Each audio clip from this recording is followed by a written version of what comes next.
In the early centuries, Rome would lay down the challenge. Either abide by how we want you to live, or leave your place of residence and leave your place of worship.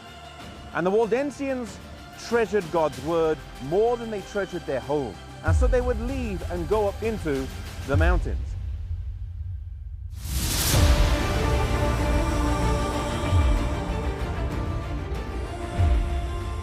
Life would not have been easy here in the Waldensian valleys. The children growing up would have had to learn very quickly the lessons of self-sacrifice and self-denial, frugality and economy. Their parents treasured these principles from the Bible, and they wished to bestow them upon their children. They treasured them so much that they retreated up here.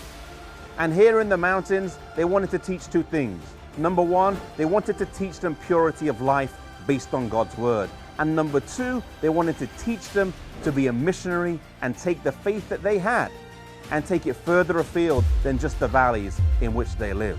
And so they would have schools up here, and they would have places of worship, sometimes in caves, where they could teach their children and their young people how they could go out as missionaries and share this message.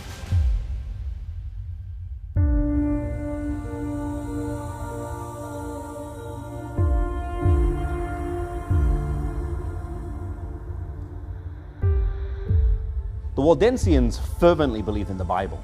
They believed that they should follow it, and they treasured it. The Waldensians believed in the commandments of God that had been given through the Bible, and they sought to keep them. And they were often persecuted for their faith and had to retreat up to the higher valleys. And here in this place of worship, it's just a cave. Today, you come here, you have to creep down through the entrance to get in. The rock walls are on each side.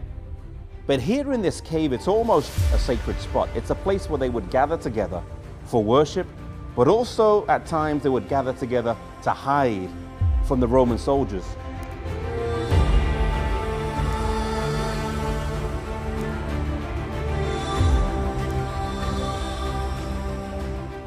To me, it's encouraging to know that even when they were scattered in the mountains, they would still find time to worship together. And I believe it's very important that we today meet together with fellow believers and worship.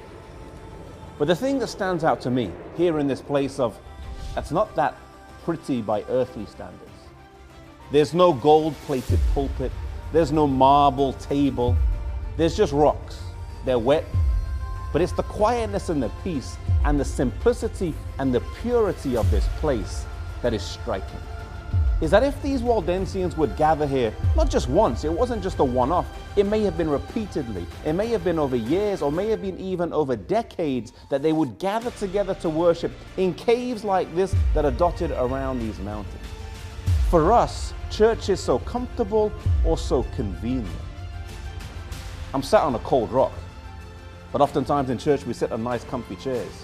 The heating may be on, it may just be 5 miles from our house or just down the road, and yet sometimes we think, I'm not too keen to go.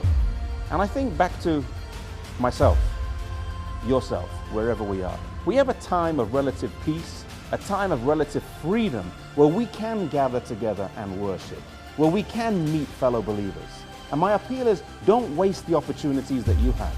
Don't be so comfortable or so convenient that we miss the opportunities that we do have.